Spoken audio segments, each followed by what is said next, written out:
दोस्तों जय हिंद। मैं हूं शम्स तबरेज और आप देख रहे हैं टाइम्स मेल। इजराइल और हमास के बीच जारी जंग में जिस तरह से हौथियों ने एक बहुत बड़ी भूमिका निभाई है और हौथियों ने जिस तरीके से इजराइल की मदद करने वाले देशों के ऊपर हंटर चलाया है, उससे पूरी की पूरी दुनिया लाल सागर में जाने से थर्रा रही है। वो कांप रही है, वो डर रही है। दुनिया की बड़ी बड़ी शिपिंग कंपनियां यमन के सागर में जाने से पहले 10 बार सोच रही हैं और वो अंजाम को सोच रही हैं कि अगर वो वहां पहुंच गई तो उसके बाद लाल सागर में कहीं उनके जहाजों का कब्रगाह न बन जाए, कहीं इजराइल के मददगारों का कब्रगाह न बन जाए। और इसीलिए जिस तरीके से बाइडेन और सुनक ने यमन पर हमला किया, हौथियों के ठिकानों पर हमला किया और कहा कि हमने बड़ी तबाही मचाई है, और उससे कुछ हुआ नहीं। सिर्फ दावे बड़े बड़े किए गए और यमन के बागियों ने उनका छक्के छुड़ा दिए हैं, उनके बंटाधार कर दिया है, उनके तमाम मंसूबों पर पानी फेर दिया है। क्योंकि एक बार फिर यमन ने अमेरिका और ब्रिटेन को सोचने के लिए मजबूर कर दिया है कि वो खुद कितना बर्बाद होंगे और इजराइल के चक्कर में खुद के देश को कितने बड़े खतरे में डालेंगे, और इसी के साथ विश्व शांति के लिए कैसे खतरा बनते जा रहे हैं अमेरिका और ब्रिटेन। इस बात की गवाही अगर आपको देखनी है, सुननी है, समझनी है, तो आपको लाल सागर की तरफ नजर उठाकर देखनी होगी। लाल सागर में यमन के हौथियों ने पहले तो अमेरिका के जहाज को तबाह कर दिया, लेकिन उसके बाद अब ब्रिटेन के जहाज को बुरी तरह से तबाह कर दिया है, बिल्कुल कबाड़ में तब्दील कर दिया है, जलाकर बिल्कुल खाक कर दिया है। क्योंकि यमन के बागियों ने इजराइल की तरफ जाने वाले जहाजों को निशाना बनाना शुरू किया, लेकिन अब इजराइल की तरफ मदद भेजने वाले उन तमाम जहाजों को निशाना बनाना शुरू कर दिया जिनका ताल्लुक इजराइल से है। जैसे कि खासम खास इजराइल के माने जाते हैं अमेरिका और ब्रिटेन। पहले तो यमन ने अमेरिका के जहाज को बिल्कुल नेस्तो नाबूद कर दिया, लेकिन उसके ठीक एक हफ्ते के बाद ही उन्होंने ब्रिटेन के जहाज को बुरी तरह से जलाकर खाक कर दिया है, बिल्कुल नेस्तो नाबूद कर दिया है। और इसका सबसे बड़ा सबूत यह है कि अभी भी ब्रिटेन के जहाज में आग लगी हुई है। इतना सटीक निशाना तो फिलहाल अमेरिका और ब्रिटेन भी नहीं दाग रहे हैं यमन में, जितना सटीक निशाना लगाकर मार रहा है यमन। यमन ब्रिटेन के जहाज पर मिसाइल दाग देता है।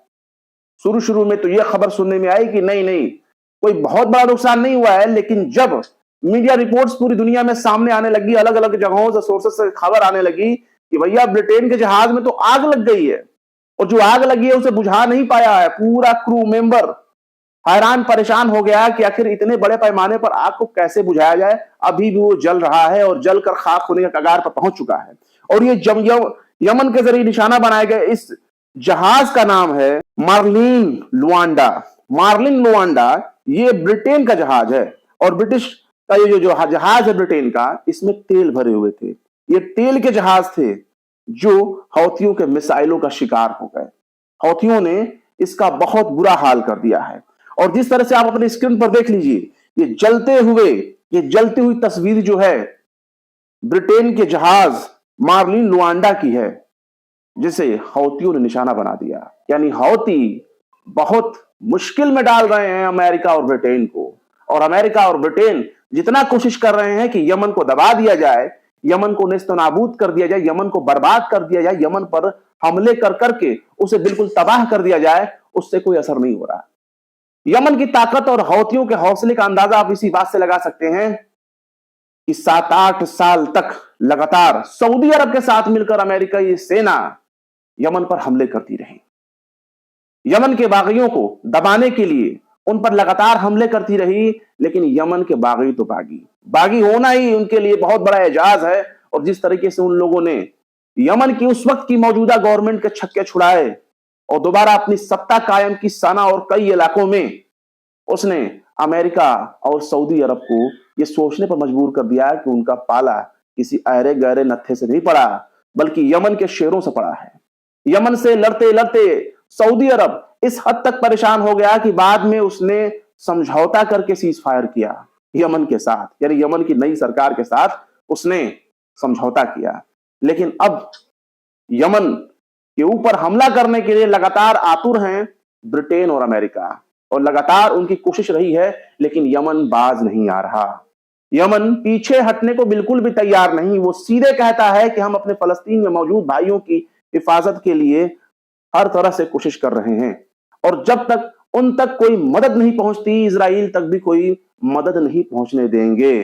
जिस तरीके से इजराइल फलस्तीनियों को भूखा प्यासा, बिना दवाइयों का, बिना इलाज का, उनको तिल तिल कर मरने के लिए मजबूर कर रहा है, उन तक पानी की एक बूंद नहीं पहुंचने दे रहा है, उससे यमन बहुत गुस्से में है। और वो भी पूरी दुनिया को ललका के कह रहा है कि अगर गाजा के लोगों तक मदद नहीं पहुंच सकती तो इजराइल तक भी मदद नहीं पहुंचेगी। लेकिन अफसोस, गद्दार कहीं बाहर नहीं, गद्दार यही झुब्बे चोले वाले ही हैं। ये अपने यहां से उन तमाम जहाजों को से सामान को ले निकाल रहे हैं, अपने ट्रकों में लाद रहे हैं और मदद करने के लिए भेज रहे हैं इजराइल को।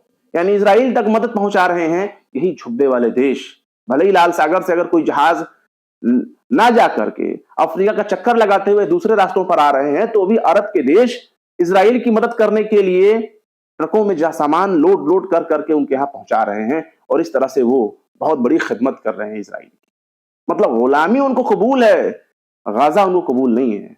वो मोहम्मद की गुलामी छोड़ सकते हैं, लेकिन अमेरिका और इजराइल की गुलामी नहीं छोड़ सकते। और पर अफसोस, दुनिया के हमारे बहुत से लोग इन्हीं अरब वालों को बहुत बड़ा पीर साहब मानते हैं। लेकिन आंख खोल कर देख लीजिए, ये लोग कौन हैं? ये लोग गद्दार हैं इंसानियत के। ये लोग गद्दार हैं छोटे छोटे मासूम फलस्तीनी बच्चों के, औरतों के, बुजुर्गों के, और सबसे बड़ा गद्दार हैं ये जो अमेरिका को अपना माई बाप मानते हैं। पर यमन के ऊपर इनका कोई असर नहीं हो रहा है। यमन ने इनके जहाजों को नेस्त नाबूद कर दिया है। ब्रिटिश जहाज मार्लिना लुआंडा बिल्कुल यमन के निशाने पर आ गया, और अभी भी वो जलता हुआ नजर आ रहा है। फिलहाल क्या कहेंगे यमन के शेरों के बारे में, यमन के हिम्मत के बारे में, अमेरिका को सबक सिखाने के लिए जिस तरीके से यमन ने बेड़ा उठाया है, इसके बारे में आप क्या कहते हैं? कमेंट बॉक्स में जरूर बताएं। 26,000 से ज्यादा फलस्तीनियों की मौत के लिए सिर्फ अमेरिका, ब्रिटेन, इजराइल जिम्मेदार नहीं है।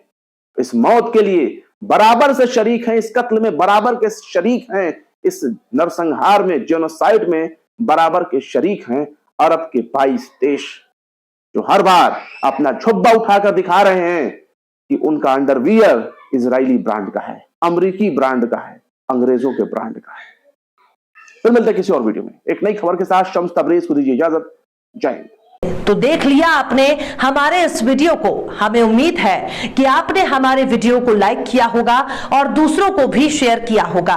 अगर अभी तक आपने हमारे चैनल टाइम्स मेल को सब्सक्राइब नहीं किया है तो जल्दी से सब्सक्राइब कर दें और बेल आइकन भी प्रेस कर दें।